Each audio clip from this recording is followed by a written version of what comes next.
ne bouge pas. Elle revient, plus rayonnante que jamais. Évidemment. Céline Dion est la cover girl, la femme en couverture de l'édition de mai du magazine Vogue en France. Est en kiosque demain. La chanteuse star est dans une interview exclusive 2 ans après avoir révélé être atteinte de ce qu'on appelle la maladie de la personne raide. Et elle a annulé sa tournée mondiale, on le sait. Fanny Wegscheider. Bonjour Fanny. Bonjour. Vous avez lu cette interview, cet entretien. Comment va notre Québécoise préférée? Oui, c'est la question que tout le monde se pose, hein, évidemment. Alors regardez tout d'abord cette une magnifique. Vous allez voir Céline Dion magistrale.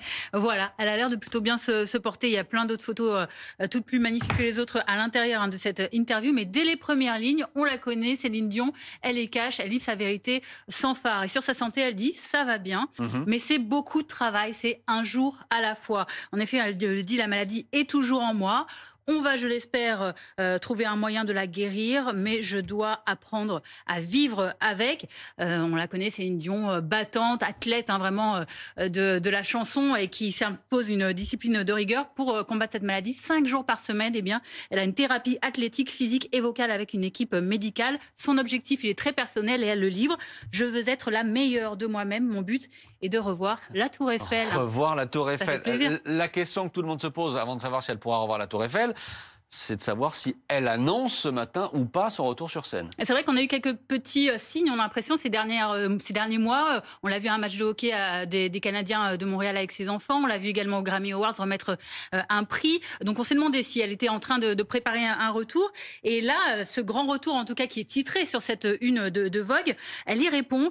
Aujourd'hui, je ne peux pas vous dire oui, dans 4 mois, hein, je reviendrai. Je ne sais pas. Mon corps me le dira. Donc c'est vraiment la condition sine qua non à son retour, c'est sa santé. Et alors, forcément, Céline Dion plus Vogue, le glamour est à son maximum et on connaît le goût de la diva pour la mode. Oui, évidemment, on le sait. Et on apprend d'ailleurs, c'est ça qui est assez intéressant, comment elle en est venue à cette mode, parce qu'elle n'a pas du tout vécu dans ce monde-là quand elle était très jeune, hein, avec ses 13 frères et sœurs, dont elle récupérait les vêtements, parce que c'était la plus petite, qui était recousue par la maman. Elle le dit, après mon premier album en anglais, j'ai pu m'acheter des vêtements de créateurs. Je me suis alors offert une jaquette, hein, une veste Lagerfeld, comme on s'offre un diamant. Voilà, petit témoignage attendrissant. Et elle le dit actuellement à plus de 55 ans, elle a 56 ans maintenant. Je suis très fière qu'on me demande de révéler ma beauté dans ce numéro donc de Vogue.